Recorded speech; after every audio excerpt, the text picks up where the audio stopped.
ചില ജീവന്മാർക്കൊന്നും ജന്മം കിട്ടാതെ അലഞ്ഞു തിരിയത്രേ.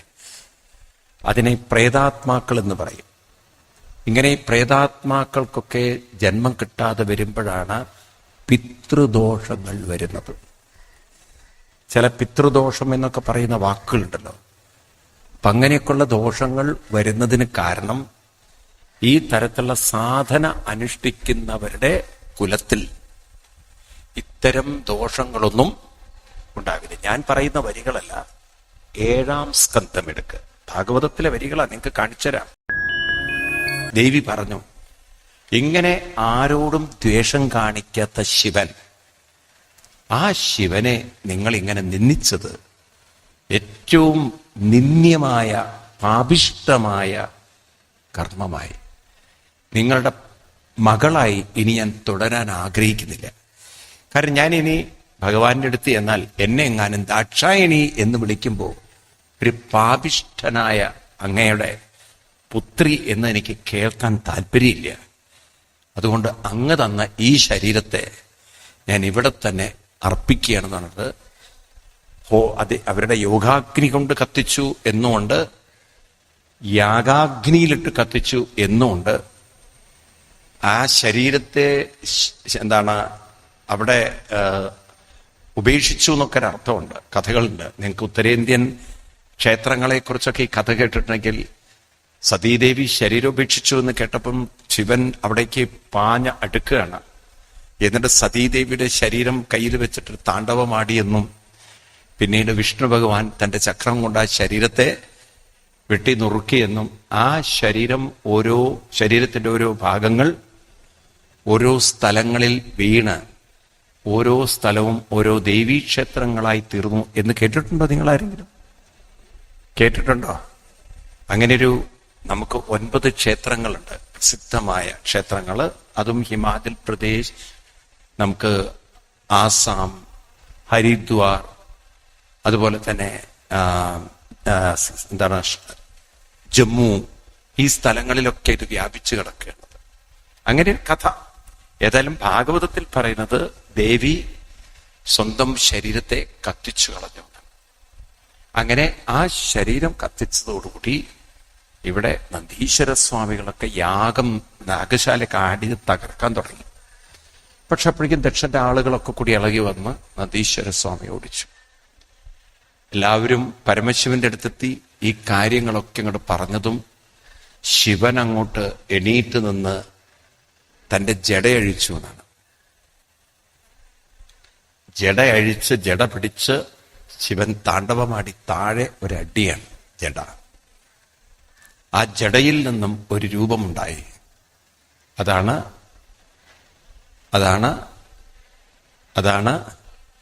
നിങ്ങൾ മൂകാംബിക ക്ഷേത്രത്തിലൊക്കെ പോകുമ്പോൾ കാണാം വീരഭദ്രൻ എന്നൊരു സങ്കല്പം. ആ വീരഭദ്രനെ അവിടെ നിന്നും പറഞ്ഞേക്കാണ്. ദക്ഷശാലയിലെത്തി. അവിടെ പണ്ട് ശിവൻ അങ്കിരസ മഹർഷിമാരുടെ യാഗത്തിനിരിക്കുമ്പോൾ ദക്ഷൻ ചീത്ത വിളിക്കുമ്പോൾ കുറച്ചുപേര് ആ ദക്ഷന്റെ കൂടെ നിന്ന് പരിഹസിച്ചിരുന്നു. അവരെയൊക്കെ കാണിച്ചു കൊടുത്തു നന്ദീശ്വര സ്വാമി. ഇയാളിങ്ങനെ താടി കുലിക്കുക ചിരിച്ച്, ആ താടി വറുത്തെടുത്തൊരു ഹോമം കൊണ്ട് സ്വാഹ.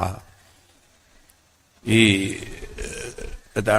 വീരഭദ്രസ്വാമികൾ ശിക്ഷിക്കും, അതിനനുസരിച്ച് നമ്മുടെ നന്ദീശ്വര സ്വാമി പ്രവർത്തിക്കും.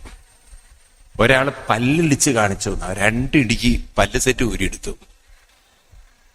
ഒരാള് കണ്ണ് കൊണ്ട് ആ കണ്ണിനെ അങ്ങോട്ടും ഇങ്ങോട്ടാക്കി. അങ്ങനെയാണ് ഈ കോങ്കണ്ണ് വന്നതെന്നാണ്.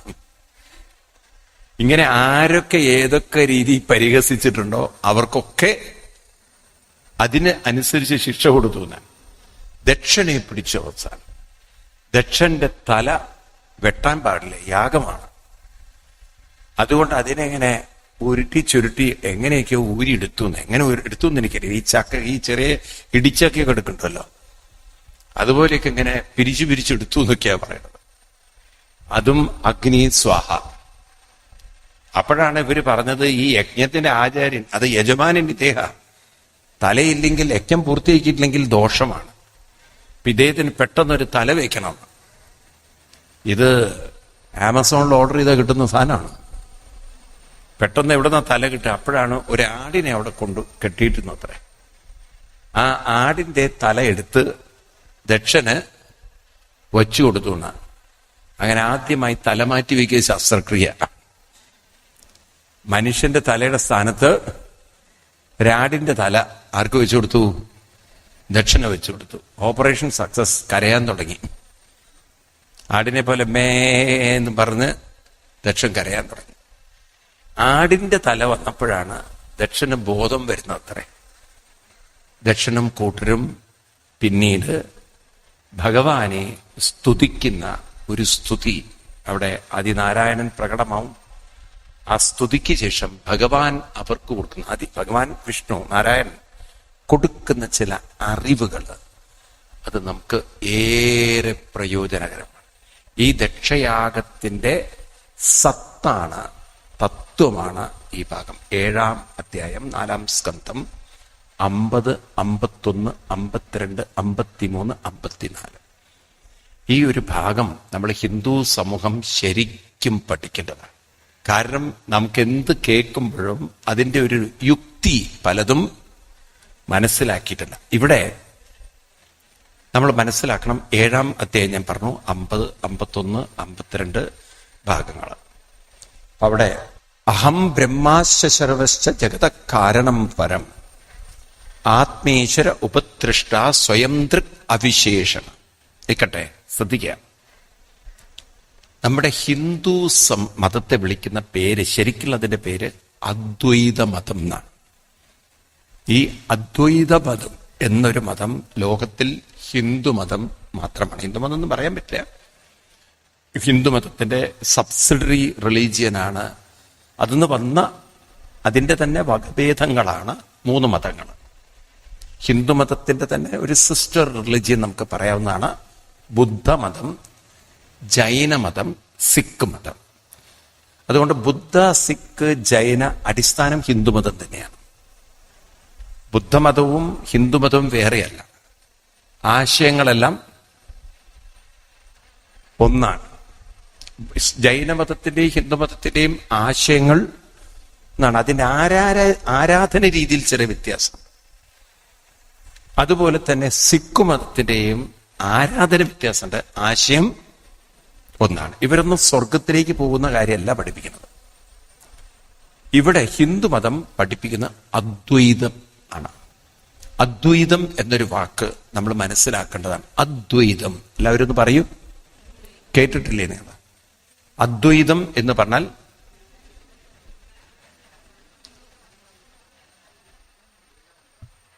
അദ്വൈതം എന്ന വാക്കിന്റെ അർത്ഥം ഒന്നാണ് എന്നാണോ അതിനർത്ഥം? അങ്ങനെയല്ലല്ലോ ആ വാക്കിനർത്ഥം. ആ ദ്വൈതം, ആ എന്ന് പറഞ്ഞാൽ നിഷേധമാണ്. അരൂപം, അരൂപം എന്ന് പറഞ്ഞാൽ രൂപമില്ലാത്ത, രൂപമല്ലാത്തത് നമുക്ക് അർത്ഥമെടുക്കാം. അദ്വൈതം എന്ന് പറഞ്ഞാൽ,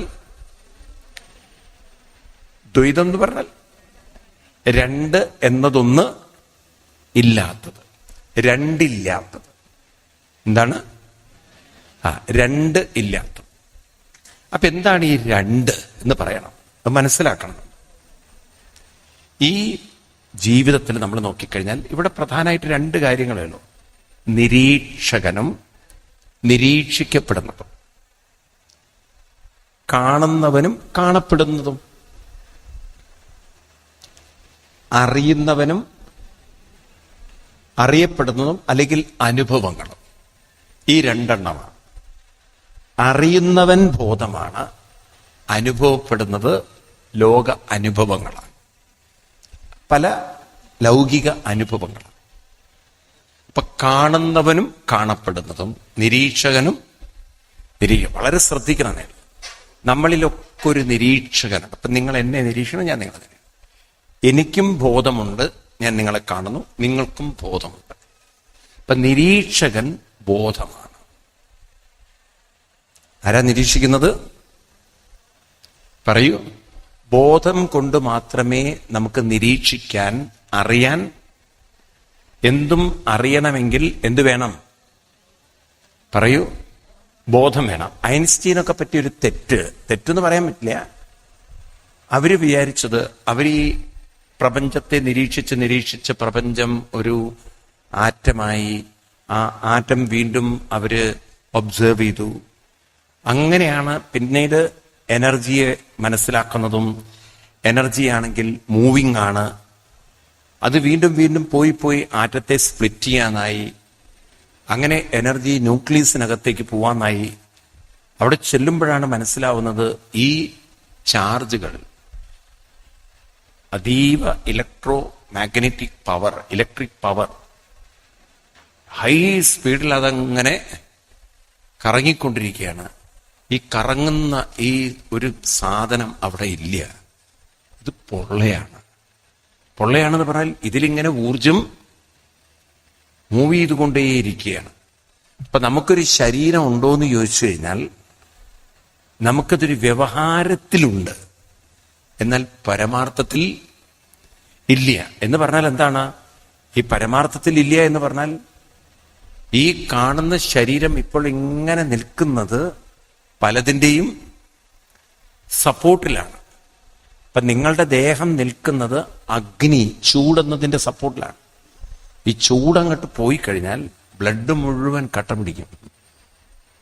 ബ്ലഡ് മുഴുവൻ കട്ടയി കഴിഞ്ഞാൽ പിന്നെ തീർന്നു കഥ. പിന്നെന്ത് സംഭവിക്കുന്നു വെച്ച് കഴിഞ്ഞാൽ ഈ ശരീരം മുഴുവൻ കേടുവന്ന് അഴുകി പഴുത്ത് വെള്ളമായി എല്ലൊക്കെ പൊടിഞ്ഞങ്ങനെ തീർന്നു. ഇപ്പൊ ഈ സാധനം എന്നും പെർമനന്റ്ലി കിടക്കുന്ന ഒന്നല്ല. ഇതൊരു താൽക്കാലികമായി ഉണ്ടാക്കി വെച്ചൊരു സാധനമാണ്. പക്ഷെ ഈ നിരീക്ഷകൻ എന്ന ബോധം അതൊരിക്കലും നശിക്കില്ല. ശ്രദ്ധിക്കണം നിങ്ങൾ. അപ്പൊ നമ്മുടെ ഉള്ളിലൊരു നിരീക്ഷകൻ ബോധം നമ്മളൊന്ന് ശ്രദ്ധിച്ചാൽ, നമ്മൾ കുഞ്ഞായിരിക്കുന്ന സമയത്തുള്ള ശരീരം, അത് കഴിഞ്ഞ് അടുത്തൊരു സ്റ്റേജ്, അതിലൂടെയൊക്കെ കടന്നുപോയല്ലോ. കടന്നുപോയി പല അവസ്ഥകളിലൂടെ കടന്നുപോയി. പക്ഷെ ആ കാലത്തെ ബോധവും ഇന്നുള്ള ബോധവും അന്നും ഇന്നും ഒന്നാണ്. അതിനൊരു മാറ്റവും പറയൂ. എന്നാൽ അന്നത്തെ ശരീരമാണോ ഇന്ന് നമ്മുടെ കൂടെ ഉള്ളത്? ആണോ? ഇപ്പൊ ഇവിടെ നിങ്ങൾ നിരീക്ഷകനെ വിട്ട് ഒരു നിരീക്ഷണമുണ്ടോ? ഞാൻ പറയുന്ന വാക്ക് ശ്രദ്ധിക്കണം. നിരീക്ഷകനെ വിട്ട്, അറിയുന്നവനെ വിട്ട് ഒരറിവുണ്ടോ? മനസ്സിലായില്ല.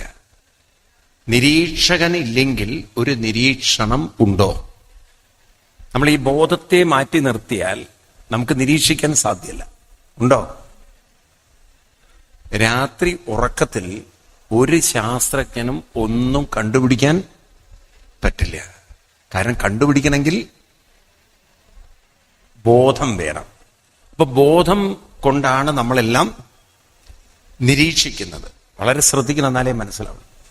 ഈ നിരീക്ഷകൻ എന്ന ബോധം, നിരീക്ഷണം ഉള്ളോടത്തോളം കാലം, നിരീക്ഷകൻ എന്ന ബോധം നിരീക്ഷകൻ ഉള്ളോടത്തോളം കാലം ഉണ്ടാകുമോ ഇല്ലാതിരിക്കുമോ? ഉണ്ടാകും. അപ്പോ നിരീക്ഷകനിലാണ് നിരീക്ഷണം ഇരിക്കുന്നത്. അതാണ് ഇമ്പോർട്ടന്റ്. എവിടെയാണ്? നിരീക്ഷകനിലാണ് നിരീക്ഷണം ഇരിക്കുന്നത്. നിരീക്ഷകനില്ലെങ്കിൽ പറയൂ, നിരീക്ഷണമില്ല. അപ്പൊ നിരീക്ഷകനിൽ നടക്കുന്നൊരു ചലനം മാത്രമാണ് പ്രപഞ്ചം. അത് കുറച്ചുകൂടി കടന്നതാണ്, ഉൾക്കൊള്ളാൻ ഇത്തിരി ബുദ്ധിമുട്ടാണ്. നിരീക്ഷകനിൽ നടക്കുന്ന ഒരു ചലനം മാത്രമാണ് ഏത്? പ്രപഞ്ചം എന്ന് പറയുന്നത്. ഈ ശരീരം അങ്ങനെ അനസ്യൂതം ചലിച്ചുകൊണ്ടിരിക്കുകയാണ്. അതങ്ങനെ ചലിച്ചുകൊണ്ടിരിക്കണം. ആ ചലനത്തിനൊരു അവസാനമില്ല. എവിടെയാ ചലിക്കുന്നത്? എവിടെയതൊക്കെ ചലിക്കുന്നത്? ഞങ്ങളെ കൂടെ വരണം. ബോധത്തിലാണ്. കാരണം ചലനം ഒരു നിയമപ്രകാരമാണ്. നിയമം എന്നത് ചില നിയന്ത്രണങ്ങളാണ്. അപ്പൊ അതിന് തോന്നിയതുപോലെയൊന്നും ചലിക്കാൻ പറ്റില്ല. അപ്പൊ അത് ചില നിയന്ത്രണങ്ങൾക്ക് വിധേയമായിട്ടാണ് ചലിക്കുന്നത്. നമ്മുടെ ശരീരം തന്നെ ഞാൻ ഇന്നലെ പറഞ്ഞു, വളരുന്നതൊരു നിയന്ത്രണത്തിന് രണ്ട് കൈയും തുല്യമായിട്ട് അങ്ങോട്ട് വളരുകയാണ്. നമ്മൾ നോക്കുകയാണെങ്കിൽ ഇത്തിരി പാർഷ്യാലിറ്റി ഉണ്ടെന്ന് വയ്ക്കുക. നമ്മൾ കൂടുതൽ ഉപയോഗിക്കുന്ന കൈ ഏതാണ്? അപ്പൊ ശരിക്കും കുറച്ചുകൂടി വളരേണ്ടത് ഏതാണ്? വലത് കൈയാണ്. അപ്പൊ ശരിക്കും അങ്ങനെ ഒരു പാർഷ്യാലിറ്റി ഈ ശരീരം കാണിച്ചിരുന്നെങ്കിൽ വലത് കൈയുടെ നീളം എവിടെ എത്തിയിട്ടുണ്ടാവും? ഒന്നും മിണ്ടാത്തത്. എല്ലാ ആഹാരത്തിന്റെയും രുചി അറിയുന്നത് നാക്കാണ്. നാക്കില്ലെങ്കിൽ ആഹാരം അകത്ത് പോവില്ല. അപ്പൊ കുറച്ചുകൂടി വളരെയാണെങ്കിൽ കുറച്ചൊരു പാർഷ്യാലിറ്റി കാണിക്കേണ്ടത് ആരോടാണ്?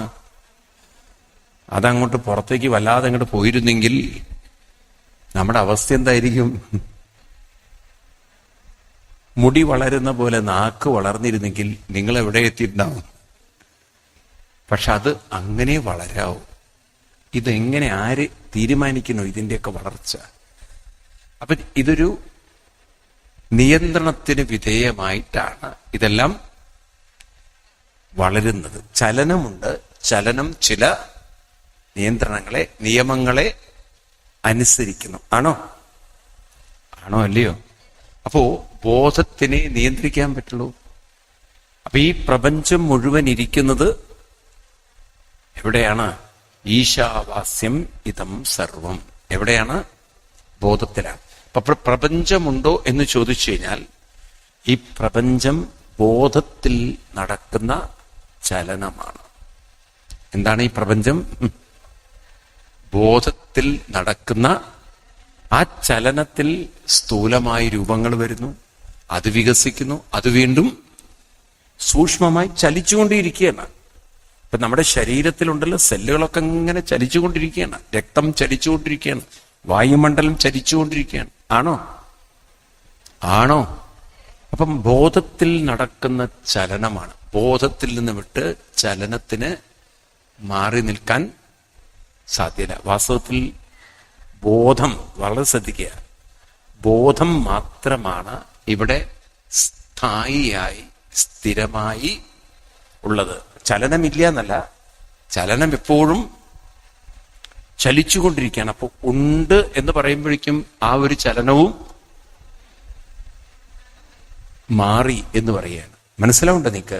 അപ്പൊ അതുകൊണ്ട് ഇവിടെ ഋഷി പറഞ്ഞു അദ്വൈതമാണ്. അദ്വൈതം എന്ന് പറഞ്ഞാൽ അർത്ഥം അദ്വൈതം, രണ്ട് ഇല്ലാത്തത് എന്നല്ല. വാസ്തവത്തിൽ അതിന്റെ അർത്ഥം രണ്ട് അല്ലാത്തത് എന്നല്ല, രണ്ടാമതായി ഒന്ന് ഇല്ല. ഇവിടെ ഉള്ളത് ബോധം മാത്രമാണ് ഉള്ളത്. മറ്റതെല്ലാം ഉണ്ടായി നിലനിന്ന് കൂടെ വന്നില്ലേ നിങ്ങള്? ഉണ്ടായി നിലനിന്ന് മറഞ്ഞു പോകുന്നതാണ്. അപ്പൊ അവിടെ ഉണ്ട് എന്ന് പറയുമ്പോഴേക്കും അതുണ്ടായി നിലനിന്ന് മറഞ്ഞു പോകും. അപ്പൊ ഇതെന്തിനാ പറയുന്നത് ചോദിച്ചു കഴിഞ്ഞാൽ, നമ്മുടെ ഉള്ളിൽ നമ്മളെപ്പോഴും അനുഭവത്തിന്റെ കൂടെ യാത്ര ചെയ്യുന്നവരാണ്. നമുക്കതിൽ നിന്ന് മാറി നിന്ന് അറിവിന്റെ കൂടെ യാത്ര ചെയ്യണം, നിരീക്ഷകനായി മാറണം. അതിന് ശ്രദ്ധ തിരിക്കാനുള്ള കഴിവ് വേണം, അതിന് സാധന വേണം. അപ്പൊ നമുക്ക് അറിവിലും ജീവിക്കാം, അനുഭവത്തിലും ജീവിക്കാം. അനുഭവത്തിൽ ജീവിക്കുമ്പോൾ നമ്മൾ ആ അനുഭവത്തിന്റെ കൂടെ, നമ്മുടെ മനുഷ്യ മനസ്സിന്റെ മാത്രം പ്രത്യേകതയാണ് അനുഭവത്തിലേക്കും വഴുതി വീഴാം, അറിവിലേക്ക് കരകയറാം. അറിവിൽ കരകയറി നിന്നാൽ അനുഭവങ്ങൾ വരും, അനുഭവങ്ങൾ പോവും. നിങ്ങൾ നോക്കൂ, ഏത് അനുഭവവും നമ്മളെ തട്ടുന്നത് നമ്മൾ അതിൽ കൂടുതൽ ഫോക്കസ് ചെയ്യുമ്പോഴാണ്. ഒരാള് വീട്ടിലിപ്പം ഭർത്താവ് മരിച്ച ദുഃഖത്തിലിരിക്കുകയാണ് ഭാര്യ. ഭർത്താവ് മരിച്ച ദുഃഖം, പെട്ടെന്ന് അപ്രതീക്ഷിതമായി ആള് മരിച്ചു, ദുഃഖം ഉണ്ടാവും തീർച്ചയായിട്ടും. ആ സമയത്താണ് അറിയുന്നത് മകന് ലോട്ടറി അടിച്ചു എന്ന്. ഒരു വലിയൊരു ലോട്ടറി, അല്ലെങ്കിൽ മകന് നല്ലൊരു ജോലി കിട്ടി എന്നുള്ളത്. കുറെ കാലമായിട്ട് ജോലിക്ക് അന്വേഷിച്ചുകൊണ്ടിരിക്കുകയാണ്, അത് നല്ലൊരു ജോലി കിട്ടി, നല്ല വലിയ ശമ്പളമുള്ളൊരു ജോലി. അതും ഒരുമിച്ചാണ് കേൾക്കുന്നത്. ഈ വാർത്ത കേൾക്കുമ്പോൾ എന്തെങ്കിലും ഒരു മാറ്റം ഉണ്ടാവുമോ മനസ്സിന്? ഒരു വശത്ത് ഭർത്താവ് മരിച്ച ദുഃഖം, വേറൊരു വശത്ത് മകന് വലിയൊരു ജോലി കിട്ടിയൊരു വാർത്ത. കുറെ കാലമായിട്ട് ജോലി അന്വേഷിച്ചുകൊണ്ടിരിക്കുകയാണ്, ആ ദുഃഖത്തിനൊരു ചെറിയൊരു കുറവ് വരും എവിടെങ്കിലും? എന്താ ഒന്നും മിണ്ടാത്ത നിങ്ങള്?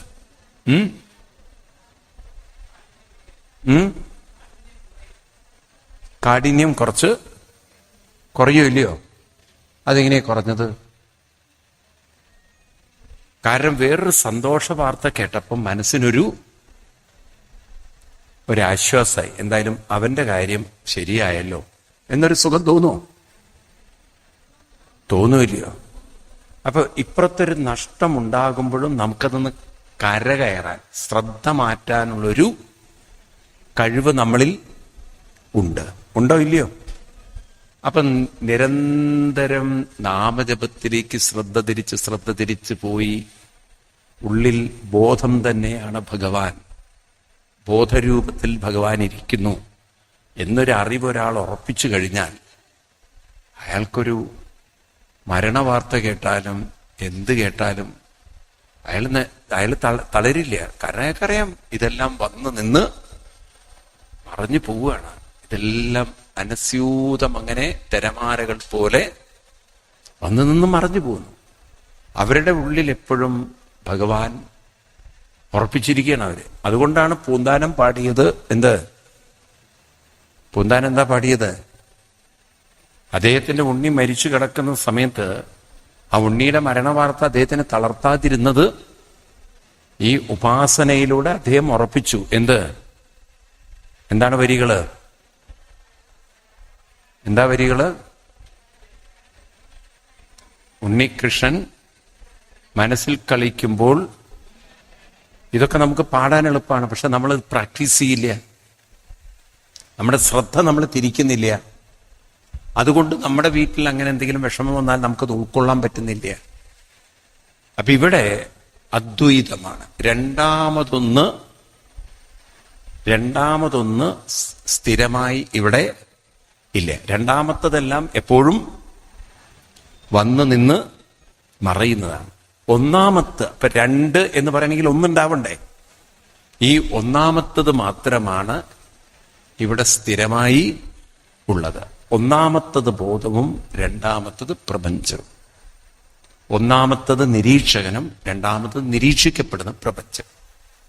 അപ്പൊ ഇവിടെ അദ്വൈതം എന്ന് പറഞ്ഞാൽ ബോധമാകുന്ന സത്യത്തിലാണ് പ്രപഞ്ചമാകുന്ന ചലനം അനസ്യൂതം നടക്കുന്നത്. ക്ലിയർ ആണല്ലോ? ഇത്രയും ആണല്ലോ. ഇത് മനസ്സിലാക്കാതെ നമ്മൾ ജീവിച്ചു കഴിഞ്ഞാൽ നാം തെറ്റിദ്ധരിക്കുകയാണ് നമ്മുടെ വിഷമങ്ങളും ദുഃഖങ്ങളും ഒരു ദൈവത്തിന് മാറ്റാൻ പറ്റും എന്ന് നമ്മൾ തെറ്റിദ്ധരിച്ചു കഴിഞ്ഞാൽ നിങ്ങൾ ദുഃഖികളാണ്. കാരണം ഹിന്ദു മതത്തിൽ പുറത്തൊരു ദൈവമില്ല. നമുക്ക് ദൈവങ്ങളില്ല പുറത്ത്. നമുക്കുള്ളത് അകത്ത് ദൈവീകതയാണ്. ഈ വാക്ക് രണ്ടും തെറ്റിക്കരുത് നിങ്ങൾ. ദൈവം എന്ന് പറയുന്നത് നിങ്ങളൊരു വ്യക്തിയാണ്. ദൈവീകത എന്ന് പറയുന്നത് ശക്തിയാണ്. നമുക്ക് പുറത്തൊരു ദൈവമില്ല എന്ന് പറഞ്ഞാൽ അതിന്റെ അർത്ഥം മനസ്സിലാക്കണം. പുറത്തിനി ആരുണ്ടായാലും നിങ്ങളുടെ പ്രശ്നം പരിഹരിക്കാൻ അവർക്കാർക്കും സാധ്യത. അപ്പം പിന്നെ ക്ഷേത്രങ്ങൾ എന്തിനാ നമുക്ക് തന്നിരിക്കുന്നത്? വിഗ്രഹങ്ങളൊക്കെ നമുക്ക് തന്നിരിക്കുന്നത് എന്തിനാണ്? നമ്മുടെ ശ്രദ്ധ ആ രൂപങ്ങളിലേക്ക് തിരിച്ച് അങ്ങനെ നാമജപങ്ങളിലേക്ക് മനസ്സിനെ തിരിച്ചുവിടാൻ സാധിക്കുമ്പോഴാണ് അനുഭവങ്ങളുടെ തീവ്രതയിൽ നിന്നും മനസ്സിനെ നമുക്ക് പുറത്തു കൊണ്ടുവരാൻ സാധിക്കുന്നത്. ഇപ്പൊ നോക്കൂ, മകന് ജോലി കിട്ടിയ സന്തോഷത്തിലേക്ക് ശ്രദ്ധ തിരിയുമ്പോഴാണ് ഇവിടെ ഉണ്ടായ ഒരു നഷ്ടത്തിന്റെ വേദനയുടെ തീവ്രത കുറയുന്നത്. ഇങ്ങനെ നമ്മുടെ ജീവിതത്തിൽ നിങ്ങൾക്ക് ദുരിതം അനുഭവപ്പെടരുത് എന്ന് ആഗ്രഹിക്കുന്നെങ്കിൽ ഒരു വിഗ്രഹത്തിലേക്ക് നമ്മൾ ശ്രദ്ധ തിരിച്ച് നാമത്തെ മനസ്സിൽ ഉറപ്പിക്കണം. വിഗ്രഹം ജസ്റ്റ് നമുക്കൊരു ശ്രദ്ധ തിരിക്കാൻ വേണ്ടി തന്നാണ്. രൂപങ്ങളൊക്കെ ശ്രദ്ധ തിരിക്കാൻ വേണ്ടി. അതിന്റെ ഭാവനയാണ് നമ്മൾ ഉൾക്കൊള്ളേണ്ടത്. ഇപ്പൊ നാമം എന്ന ഭാവന ഉൾക്കൊണ്ട് നമ്മുടെ ജീവിതത്തിൽ അനുഷ്ഠാനങ്ങളിലൂടെ കടന്നു പോകുമ്പോൾ ജീവിതത്തിലുണ്ടാകുന്ന അനുഭവങ്ങളുടെ തീവ്രത കുറയും. നമുക്ക് പരിശീലിക്കണം ഇത്. അപ്പൊ നിങ്ങൾ മെന്റലി അങ്ങനെയൊന്നും തളരുകയില്ല എന്ന് മാത്രമല്ല, നിങ്ങൾക്ക് ഉൾക്കൊള്ളാൻ പറ്റും. ഇവിടെ ഉള്ളതെല്ലാം വന്ന് നിന്ന് മറഞ്ഞ് വീണ്ടും മറ്റൊരു രൂപമാവും. നമ്മളൊക്കെ ഇല്ലാതാവുന്നില്ല. ഒന്ന് നോക്കൂ, നമ്മുടെയൊക്കെ വീടുകളിൽ ആരെങ്കിലും മരിച്ചു. ഇപ്പൊ അച്ഛൻ മരിച്ചു, അച്ഛനെ ദഹിപ്പിച്ചു. നിങ്ങൾ ആ ദഹിപ്പിച്ചെടുത്ത് ഹിന്ദുക്കൾക്ക് ചില ആചാരങ്ങളുണ്ട്. അവിടെ ആ കത്തിച്ച്, പണ്ടൊക്കെ, ഇപ്പോഴും ഇവിടെയൊക്കെ നാടുകളിലൊക്കെ വീട്ടിലല്ലേ ദഹിപ്പിക്കുക? ആണോ അതോ ഇവിടെ ശ്മശാനത്തിൽ കൊണ്ടുപോകണമെന്നുണ്ടോ? സ്ഥലം ഉറക്കമുള്ളവര് അവരവരുടെ സ്ഥലത്ത് തന്നെ കത്തിക്കും. അല്ല, ഇനിയിപ്പോ അല്ലെങ്കിലും വീടുകളിൽ കത്തിക്കുന്ന ചില സംവിധാനങ്ങളൊക്കെ ഉണ്ട്, ഇല്ലേ? ഇവിടെയൊക്കെ വരാറുണ്ടത്.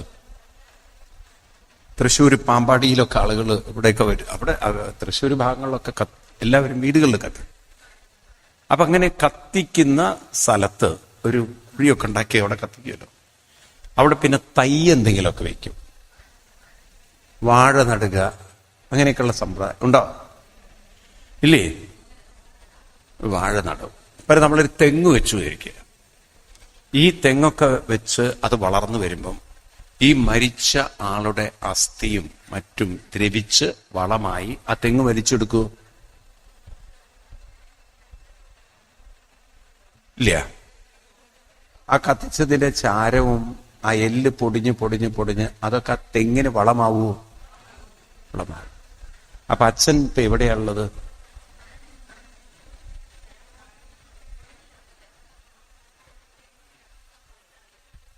അച്ഛൻ എവിടെയുള്ളത്? ഇല്ലാതായിട്ടുണ്ടോ? തെങ്ങിലുണ്ടോ? എന്നാ നിങ്ങളൊന്നും ഇണ്ടാത്തത്.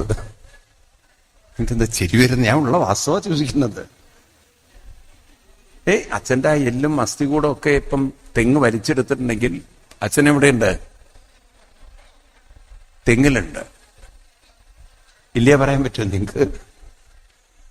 നിങ്ങൾ ചിരിക്കരുത്. അച്ഛൻ ഇല്ലാതായിട്ടുണ്ടോ? തെങ്ങിലുണ്ടോ? ഒരു യുക്തിപൂർവമായൊരു ചോദ്യമാണത്. ഇല്ലാതായിട്ടുണ്ടോ? നിങ്ങൾക്ക് തെങ്ങ് എന്ന് പറയുമ്പോൾ കള്ള ഓർമ്മ വരുന്നത്. ഇനി ആ തെങ്ങിൽ ഒരു കൊല വന്നു, അച്ഛൻ എവിടെയുണ്ട്? ആ തെങ്ങിന്റെ കൊലയൊക്കെ മൂത്ത് നല്ല പാകമായി നിങ്ങളാ കൊല വെട്ടി വീട്ടിൽ തേങ്ങ കൊണ്ടുവന്നു. അത് പൊതിച്ച് തേങ്ങയെടുത്ത് അത് ചിരകി കറിയോ എന്തെങ്കിലും ഉണ്ടാക്കി.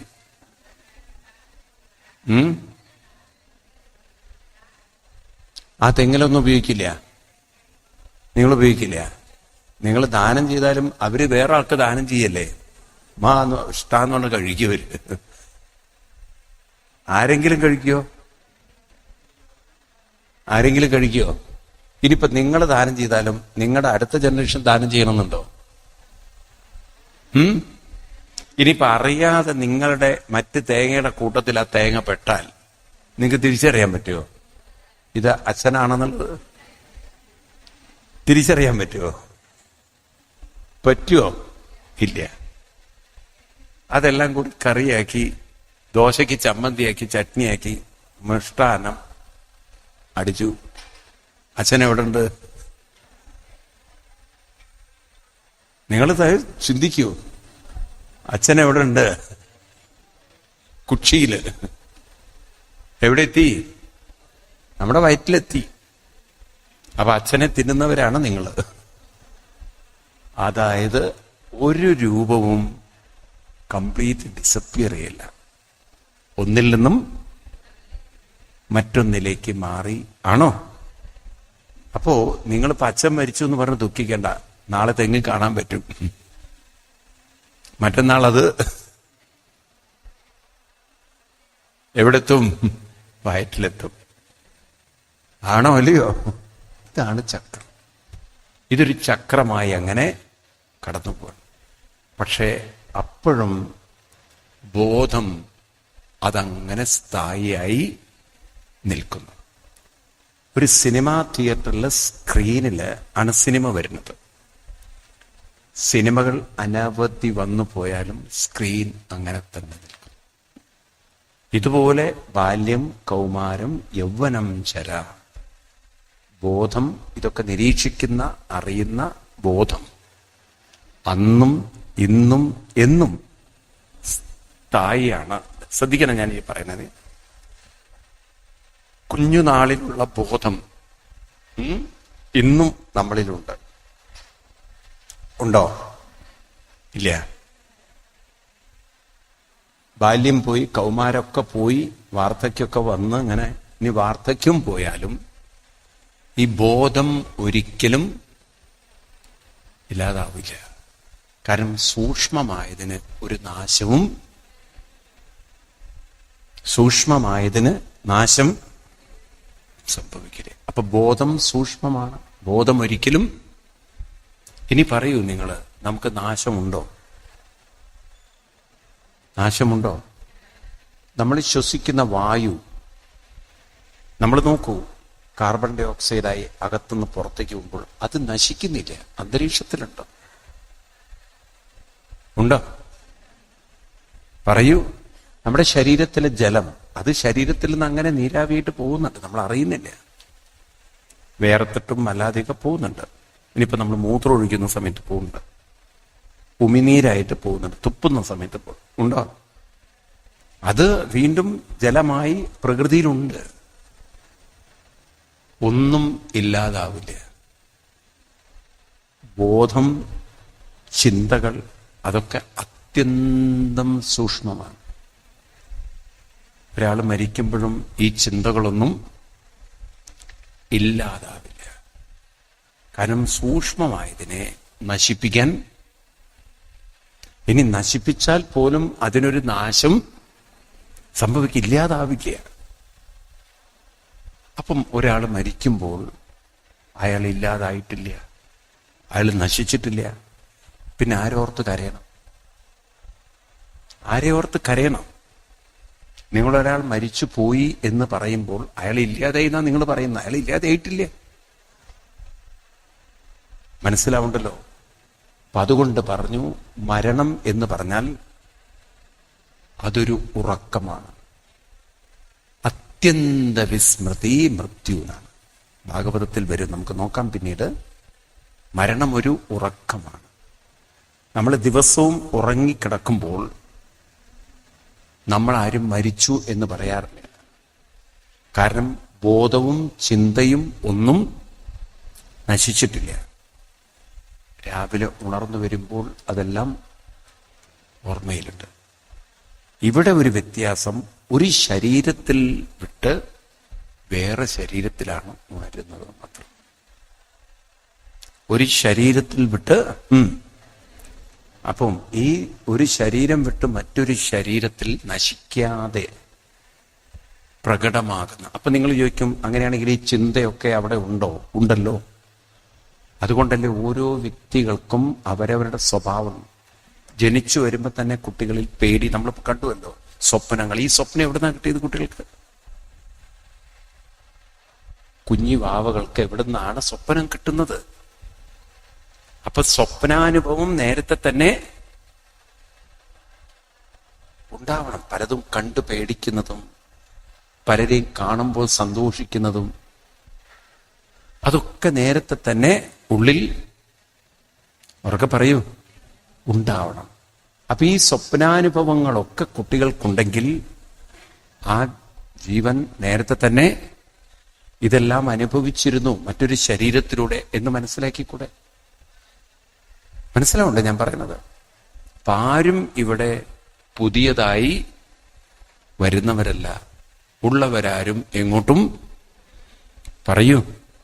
പിന്നെ എവിടെയാണ് സ്വർഗവും എവിടെയാണ് നരകവും? അതൊക്കെ ഇവിടെ തന്നെയാണ്. ആകാശത്തിന്റെ ഏഴപ്പുറത്തേക്കൊന്നും ഒരു മനുഷ്യനും, ഉറക്കെ പറയൂ, പോകുന്നില്ല. മനസ്സിലാവുണ്ടോ നിങ്ങൾക്ക്? പുനരഭിജനനം ഇവിടെ അങ്ങനെ സംഭവിച്ചുകൊണ്ടിരിക്കുകയാണ്. അപ്പൊ ഈ നരകം എന്താണ്, സ്വർഗം എന്താണ് നമുക്ക് പിന്നീട് നോക്കാം. പക്ഷെ ഇത്രയും മനസ്സിലാക്കുക, ഇതെല്ലാം അനന്തമായൊരു ബോധത്തിലാണ്. ആ ബോധശക്തിയാണ് നമ്മൾ കൂടുതൽ പ്രയോജനപ്പെടുത്തേണ്ടത്. അവിടെയാണ് നമ്മുടെ ശ്രദ്ധ നമ്മൾ അനുഭവങ്ങളിൽ നിന്നും, നമ്മളെ വിഷമിപ്പിക്കുന്ന അനുഭവത്തിൽ നിന്നും നമുക്ക് ധൈര്യം തരുന്ന സാധനയിലേക്ക് നമ്മൾ ഉയർത്തി ഉയർത്തി ഉയർത്തി എടുത്താൽ അനുഭവങ്ങൾക്കൊന്നും നമ്മളെ ഒരിക്കലും സ്വാധീനിക്കാനോ അസ്വസ്ഥമാക്കാനോ തളർത്താനോ സാധിക്കില്ല. ഇതാണ് ഇവിടെ പറഞ്ഞു കൊടുക്കുന്നത്. എന്നിട്ടൊരു ഉദാഹരണം പറയണം. അതൊരു ഗംഭീരമായ ഉദാഹരണമാണ്. യഥാ പുമാന്ന സ്വാങ്കേഷു, ഞാൻ 54-ാം ശ്ലോകമാണ് വായിക്കുന്നത്. യഥാ പുമാന്ന സ്വാങ്കേഷു ശിരപാണ്യാദിഷു കുജിൽ പാരക്യ ബുദ്ധിം കുരുതേ തഥാ ഭൂതേഷു മത്പര. എന്താ ഈ പറയുന്നത്? യഥാ പുമാന്ന സ്വാങ്കേഷു ശിരപാണ്യാദിഷു കുജിൽ പാരക്യ ബുദ്ധിം കുരുതേ തഥാ ഭൂതേഷു മത്പര എന്ന് പറഞ്ഞാൽ, എപ്രകാരമാണോ ഒരാളുടെ ശരീരത്തിൽ വ്യത്യസ്ത അംഗങ്ങൾ, കൈകള് കാലുകളൊക്കെ വ്യത്യസ്തമാണ്. അപ്പൊ നമ്മൾ 5 വിരലുകൾ 5 രൂപങ്ങളാണ്. പക്ഷെ ചേർത്ത് കോർത്ത് വെച്ചിരിക്കുന്ന ഒറ്റ കൈപ്പത്തിയിലാണ്, ഒരു കയ്യിലാണ് അല്ലേ? 5 വിരലുകളും 5. ഇതുപോലെയാണ് ഈ പ്രപഞ്ചം. ഒരേ സത്യത്തിലാണ്, ഒരേ ബോധത്തിലാണ് വൈവിധ്യ രൂപങ്ങൾ ഇരിക്കുന്നത്. ഈ വൈവിധ്യത ഏകത്വത്തിലാണ്. കാണുന്ന നാനാത്വം ഏകത്തിലാണ്, ഒരു സിംഗുലാരിറ്റിയിലാണ് ഈ മൾട്ടിപ്പിൾ എന്താണ് ഈ എക്സ്പ്രഷൻസ് ഇരിക്കുന്നത്. അതുകൊണ്ടാണ് ഏകത്വം നാനാത്വം ഈ വാക്ക് ഹിന്ദുമതത്തിലേ ഉള്ളൂ. ഏകത്വത്തിലാണ്, ഒരു നൂലിലാണ് വ്യത്യസ്ത പൂക്കൾ കോർത്തിരിക്കുന്നത്. അടിസ്ഥാനമെല്ലാം ഒന്നാണ്. അതുകൊണ്ടാണ് ഹിന്ദുമതം പറയുന്നത് എല്ലാ മതങ്ങളും ഒരേ സത്യത്തിന്റെ വൈവിധ്യ രൂപങ്ങളാണ്. അതുകൊണ്ട് നമുക്കുണ്ടല്ലോ, എന്ത് ദൈവത്തിന് പേര് കൊടുത്താലും നമുക്ക് പ്രശ്നമില്ല. നമുക്കേ പാടാൻ പറ്റുള്ളൂ ഈശ്വര അല്ലാ തേരേ നാം. നമുക്കേ മറ്റുള്ളവരെ ഉൾക്കൊള്ളാൻ പറ്റുള്ളൂ. കാരണം അടിസ്ഥാനമെല്ലാം ഒന്നാണ്, ഒരേ സത്യമാണ്, ഒരേ ബോധമാകുന്ന ദൈവത്തിലാണ് എല്ലാ രൂപങ്ങളും ഇരിക്കുന്നത്. ഒന്ന് പറയൂ. ഒരേ ബോധമാകുന്ന ദൈവത്തിലാണ് എല്ലാവരും ഇരിക്കുന്നത്. ദൈവവും മനുഷ്യനും അവർക്ക് വേറെയാണ്. പക്ഷെ ഒരു കാര്യം നിങ്ങൾ നോക്കൂ, നിങ്ങൾ ശ്രദ്ധിക്കണം, എന്നാലേ മനസ്സിലാവുള്ളൂ. അപ്പൊ പ്രാർത്ഥിക്കുന്നു ദൈവത്തോട്. പ്രാർത്ഥന കേൾക്കാൻ ദൈവത്തിനൊരു ബോധം വേണ്ടേ? ഇപ്പൊ നിങ്ങൾ ദേവിയോട് പ്രാർത്ഥിക്കുന്നു, ദേവി നിങ്ങളുടെ പ്രാർത്ഥന കേൾക്കുന്നു എന്ന് പറയുമ്പോൾ കരിങ്കല്ലാണോ ദേവി? അങ്ങനെയാണോ? അപ്പൊ നിങ്ങളുടെ ഉള്ളിൽ നിങ്ങൾ ദേവിയായി സങ്കല്പിക്കുന്ന ഒരു ദേവി ജീവനുള്ള, പറയൂ, ഒരു രൂപമാണ്. അപ്പൊ ജീവൻ എന്ന് പറയുമ്പോൾ തന്നെ ബോധം വേണ്ടേ? വേണോ? ഈ മനുഷ്യന്റെ ബോധവും ദൈവത്തിന്റെ ബോധവും, അങ്ങനെ ഒരു ദൈവം ഉണ്ടെന്ന് വിചാരിക്കുക പുറത്ത്, ഇത് രണ്ടാവുമോ? എന്റെ ബോധവും നിങ്ങളുടെ ബോധവും രണ്ടാകുമോ? ഇനിയിപ്പം ഇത് മനസ്സിലാക്കാൻ ഇത്തിരി ബുദ്ധിമുട്ടാണ്. കാരണം നമുക്കത് ഉൾക്കൊള്ളാൻ. ഇപ്പൊ ഞാൻ ശ്വസിക്കുന്ന ഓക്സിജനും നിങ്ങൾ ശ്വസിക്കുന്ന ഓക്സിജനും രണ്ടാണോ? ഇപ്പൊ ഞാനെന്ന് പറയുന്ന ഒരു ബോധമുണ്ട്, നിങ്ങളും ഞാനെന്ന് പറയുന്നൊരു ബോധമുണ്ട്. ഉണ്ടോ? അതിസൂക്ഷ്മമാണ്, മനസ്സിലാക്കാൻ ഇത്തിരി ബുദ്ധിമുട്ടുണ്ടെങ്കിലും സൂക്ഷ്മമാണ്. ഇപ്പൊ ഞാൻ എന്ന് പറയുന്ന പോലെയാണ് നിങ്ങളും ഞാൻ എന്ന് പറയുന്നത്. ആണോ? ആ ബോധം. ഇനിയിപ്പൊ ദൈവവും ഞാൻ എന്ന് പറയണം, ഞാനാണ് ദൈവം, ഞാനാണ് എന്ന് പറയണം. അപ്പൊ അതിനൊരു ബോധം വേണം. ആ ബോധം എല്ലാവരിലും വ്യത്യസ്തമായിരിക്കോ ഒരേ ബോധമായിരിക്കോ? അവർക്ക് പറയൂ. അപ്പൊ അങ്ങനെയാണെങ്കിൽ നമ്മളിൽ നിന്ന് അന്യമായി ഒരു ദൈവമുണ്ടോ? പറയൂ, ഉണ്ടോ? മനസ്സിലായില്ല ഇപ്പോഴും? നമ്മൾ ആരും ജനിച്ചു മരിക്കാനല്ല വന്നത്. ഉള്ള ജീവിതം തളരാതെ പതറാതെ ആസ്വദിച്ചു കടന്നു പോണം. അതിന് നമുക്കൊരു സ്ട്രോങ് മൈൻഡ് വേണം. ആ മനസ്സുണ്ടാവണമെങ്കിൽ സാധന വേണം, അല്ലെങ്കിൽ അത് വാസനയ്ക്കടിമപ്പെട്ട് അനുകൂലമായി വരുമ്പോൾ നമ്മൾ പൊട്ടിച്ചിരിക്കും, പ്രതികൂലമായി വരുമ്പോൾ പൊട്ടിക്കരയും. പൊട്ടിച്ചിരിക്കാനും ഉള്ളതല്ല, പൊട്ടിക്കരയാനല്ല, ഉള്ളതിനെ ആസ്വദിക്കണം. അനുകൂലമായാലും സുഖം, പ്രതികൂലമായാലും that is also part of the life. That's അങ്ങനെ ഒരു ഈസി ആയിട്ട് ജീവിതത്തെ കാണാൻ പറ്റുന്ന വിധത്തിൽ മനസ്സിനെ പാകപ്പെടുത്തിയെടുക്കാൻ ഈ ജന്മം സാധിക്കുമെങ്കിൽ അതല്ലേ നമ്മൾ ശ്രമിക്കേണ്ടത്? പറയൂ വേണോ? അതിന് സാധനയല്ലാതെ വേറൊരു വഴിയില്ല. ഇപ്രകാരം ഈ ഒരു ഭാഗം പറഞ്ഞതൊക്കെ എന്തിനാ പറഞ്ഞു വെച്ച് കഴിഞ്ഞാൽ, ഇവിടെ ഈ അഹങ്കാരം കൊണ്ട്, ധാർഷ്ട്യം കൊണ്ട് ദക്ഷൻ പെരുമാറിയപ്പോൾ അവസാനം പ്രശ്നം വന്നതും ആർക്ക് തന്നെയാണ്? ദക്ഷന് തന്നെയാണ്. അപ്പൊ നമ്മളുണ്ടല്ലോ, ഇത് നമ്മളെ ഓർമ്മിപ്പിക്കുകയാണ്. അനാവശ്യമായി നമ്മൾ മറ്റുള്ളവരുടെ ജീവിതത്തിൽ ഇടപെട്ട് ഒട്ടലുണ്ടാക്കി, അമിതമായ ഒരു ഒട്ടിപ്പിടിക്കുന്ന ജീവിതമുണ്ടാക്കി, അത് കുറെ കഴിഞ്ഞാൽ അവനവനെ വിനയായിത്തീരും. അതുകൊണ്ട് ഒന്നിനോടും അമിതമായ ഒരു ഒട്ടലും, കാരണം ഒന്നുകൂടെ പെർമനന്റ് അല്ല, അമിതമായി ഒന്നിനെയും വെറുക്കുകയും വേണ്ട, ഒട്ടലും വേണ്ട, അകൽച്ചയും വേണ്ട. അപ്പം കൂടെ സ്നേഹത്തിൽ ജീവിക്കുമ്പോഴും സാധനയോടായിരിക്കണം നമ്മുടെ ഒട്ടൽ, സാധനയിലായിരിക്കണം നമ്മുടെ ശ്രദ്ധ, സാധനയിലായിരിക്കണം നമ്മൾ ഊന്നൽ കൊടുക്കേണ്ടത്. കാരണം അത് മാത്രമേ നമ്മുടെ കൂടെ എപ്പോഴും ഉണ്ടാവുള്ളൂ. മറ്റതെല്ലാം ഉണ്ടായി നിലനിന്ന് വിട്ടുപോകുമ്പോൾ അത് നമ്മുടെ മനസ്സിൽ ചില വേദനകളും വിഷമങ്ങളും തരും. സാധനയില്ലാത്തവരാണ് ദുരിതമനുഭവിക്കുക.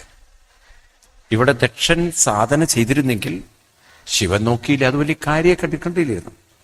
പക്ഷെ ശിവൻ നോക്കാത്തത് തന്നെ ഒരു അപമാനിക്കുന്ന പോലെ തോന്നിയതാണ്. ശിവനെ അപമാനിച്ചിട്ടൊന്നുമില്ല. ശിവൻ അങ്ങനെ അപമാനിക്കണം എന്നുള്ളൊരു ചിന്ത പോലും ഉണ്ടായിരുന്നില്ല. പക്ഷെ അതൊക്കെ വെറുതെ ഇമാജിൻ ചെയ്ത് ശിവനെ അപമാനിച്ച് സ്വന്തം തല ആടിന്റെ തലയാക്കി ദുരിതമാക്കി മകളുടെ മരണവും കാണേണ്ടി വന്നു. ഉണ്ടോ? ഒരു ദുരിതത്തിൽ നിന്നും പറയൂ മറ്റൊരു ദുരിതം. സതീദേവിയാണെങ്കിൽ ശരീരം ഉപേക്ഷിച്ചു. മകള് കാരനാണ് ഓരോ ആളുകൾ ദുഃഖിക്കുന്നത്. ദക്ഷന്റെ ജീവിതത്തിൽ മകള് കാരണം ദുഃഖിക്കുകയും വേണ്ടി വന്നു, തലയും പോണ്ടി വന്നു. ഈ തരത്തിൽ മനുഷ്യന്റെ ജീവിതം ഒരു വിവേകമില്ലാതെ ജീവിച്ചാൽ ദുരിതപൂർണമാകുമെന്ന് നമ്മളെ ഓർമ്മിപ്പിക്കുന്ന കഥയാണ് ഏത്? ആരുടെ കഥ? ദക്ഷന്റെ കഥ. ദുരിതപൂർണമായ ജീവിതം വേണ്ട എന്ന ആഗ്രഹമുണ്ടെങ്കിൽ അവിടെയാണ് സാധന ജീവിതത്തിൽ പ്രാധാന്യം. ഇപ്പൊ നിങ്ങളൊക്കെ ദിവസവും കുറച്ച് സമയമുണ്ടല്ലോ, രാവിലെ വിഷ്ണു സഹസ്രം, വൈകുന്നേരം അങ്ങനെ പോയി നോക്കൂ നിങ്ങൾ. അങ്ങനെ ഒരു ജീവിതം ഒരു രസകരമായിട്ട് അങ്ങനെ പോകും. നിങ്ങൾ കാരണം മറ്റുള്ളവർക്ക് വെളിച്ചവും കിട്ടും, നിങ്ങളും ഉയരും. ഇനി നിങ്ങളുടെ വീട്ടിലുള്ളവർ വല്ലവരും മരിച്ചാൽ അവർക്ക് സദ്ഗതിയും കിട്ടും. കാര്യം ഈ മന്ത്രം കേട്ടിട്ടാണല്ലോ അവർ പോകുന്നത്. മനസ്സിലാവുണ്ടല്ലോ, ഞാൻ തമാശയല്ല പറയുന്നത്. സദ്ഗതിയും കിട്ടും. അവരൊന്നും, നമ്മുടെ ഹിന്ദുമതത്തിലൊരു വിശ്വാസമുണ്ട്, ചില ജീവന്മാർക്കൊന്നും ജന്മം കിട്ടാതെ അലഞ്ഞു തിരിയത്രേ. അതിനെ പ്രേതാത്മാക്കൾ എന്ന് പറയും. ഇങ്ങനെ പ്രേതാത്മാക്കൾക്കൊക്കെ ജന്മം കിട്ടാതെ വരുമ്പോഴാണ് പിതൃദോഷങ്ങൾ വരുന്നത്. ചില പിതൃദോഷം എന്നൊക്കെ പറയുന്ന വാക്കുകളുണ്ടല്ലോ. അപ്പൊ അങ്ങനെയൊക്കെയുള്ള ദോഷങ്ങൾ വരുന്നതിന് കാരണം ഈ തരത്തിലുള്ള സാധന അനുഷ്ഠിക്കുന്നവരുടെ കുലത്തിൽ ഇത്തരം ദോഷങ്ങളൊന്നും ഉണ്ടാകില്ല. ഞാൻ പറയുന്ന വരികളല്ല, 7-ാം സ്കന്ധം എടുക്ക്. ഭാഗവതത്തിലെ വരികളാണ്, നിങ്ങൾക്ക് കാണിച്ചുതരാം. 7-ാം സ്കന്ധം എടുത്ത് അവിടെ 10-ാം അധ്യായം എടുക്കുക. 7-10 ഈ ശ്ലോകങ്ങളൊക്കെ നിങ്ങൾ മാർക്ക് ചെയ്ത് വയ്ക്കുക. ഇതൊക്കെ വല്ലവർക്കൊക്കെ പറഞ്ഞു കൊടുക്കാൻ വേണ്ടിയിട്ടാണ് നിങ്ങൾക്ക് ഇത്രയും ആധികാരികമായിട്ട് ഞാൻ പറഞ്ഞു തരുന്നത്. അതിൽ 18ാമത് ശ്ലോകം എടുക്കുക. 18ാമത് ശ്ലോകം. ഭാഗവത പുസ്തകം എടുക്കണം, എന്നാലേ മനസ്സിലാവുള്ളൂ. ഈ ശ്ലോകങ്ങളൊക്കെ മാർക്ക് ചെയ്ത് വെക്കുകയും വേണം. ഇതൊക്കെ വല്ലവർക്കും പറഞ്ഞു കൊടുക്കണം. ഈ നാമജപം എന്തിനാണ്? അപ്പൊ നിങ്ങളൊക്കെ ഇത് ജപിക്കുമ്പോൾ ഉണ്ടാകുന്ന ഒരു കുടുംബത്തിനുണ്ടാകുന്ന അനുഗ്രഹം എന്താണ്? ത്രിസപ്തഭി പിതാ പൂത. ത്രീ എന്ന് പറഞ്ഞാൽ 3, സപ്തഭി എന്ന് പറഞ്ഞാൽ 7. 3 into 7. അപ്പൊ എത്രയും നോക്കൂ. അന്നത്തെ കാലത്ത് ഇതൊക്കെ ഈ സംസ്കൃതത്തില് കണക്കൊക്കെ എഴുതി വെച്ചിരിക്കുകയാണ്. 10,000 വർഷം മുമ്പ് എഴുതി വെച്ചാണ്. ത്രിസപ്തഭി പിതാഭൂത പിതൃഭി പൃഥിവി സഹതേ സഹ. അങ്ങയുടെ കുടുംബത്തിൽ 21 തലമുറ സാധോസ്യ ഗൃഹേ ജാതോ. സാധു, ഒരു സാധു എന്ന് പറഞ്ഞാൽ സാധന ചെയ്യുന്നവന്റെ ഗൃഹത്തിൽ ജനിച്ചിട്ടുള്ള ഇവരുടെ അല്ലെങ്കിൽ ആ കുടുംബത്തിലുള്ള 21 തലമുറയ്ക്ക് കുലപാവന, നീ കുലത്തെ രക്ഷിച്ചു എന്ന് പറയുക. അപ്പൊ ത്രിസപ്തഭി പിതാ പൂത. പൂത എന്ന് പറഞ്ഞാൽ പരിശുദ്ധരായ എന്നർത്ഥം. അപ്പൊ നാമജപ സംസ്കാരമുള്ളവരുടെ പിതൃക്കൾക്ക് പോലും ഇവരുടെ നാമജപ സംസ്കൃതി കൊണ്ട് നല്ല ജന്മങ്ങൾ കിട്ടുമെന്ന് പറയാണ്. അവരൊന്നും ജന്മം കിട്ടാതെ അലഞ്ഞു തിരിഞ്ഞ് നടക്കുന്ന പ്രേതങ്ങളായി അവശേഷിക്കില്ല. ഇത് ഞാൻ പറഞ്ഞല്ല, ഭാഗവതത്തിൽ പറഞ്ഞാണ്. ത്രിസപ്തഭി പിതാ പൂത ഇത് സാധോസ്യ ഗൃഹേ ജാതോ. സാധന ചെയ്യുന്നവരുടെ ഗൃഹത്തിൽ ഉള്ള, ജാതോ എന്ന് പറഞ്ഞാൽ ആ കുലത്തിൽപ്പെട്ടവരൊക്കെ, സാധന ചെയ്യുന്നവരുടെ കുലത്തിലുള്ള 21 തലമുറകൾ ഈ സാധനയുടെ ശക്തി കൊണ്ട് പൂതം എന്ന് പറഞ്ഞാൽ പൂതം എന്ന് പറഞ്ഞാൽ പവിത്രം. പൂതാത്മാ വിഷ്ണു സഹസ്രനാമത്തിൽ പൂതം എന്ന് പറഞ്ഞാൽ പവിത്രം, പരിശുദ്ധമാണ്. അവരൊക്കെ പരിശുദ്ധരായി മാറും. അപ്പൊ നോക്കൂ, നാമജപം കൊണ്ട് ശക്തിയില്ലേ, സാധന കൊണ്ട് ഗുണമില്ലേ. പക്ഷെ നമ്മൾ ഹിന്ദു ആചരിക്കില്ല അത്. അപ്പൊ നമ്മളത് അനുഷ്ഠിക്കണം.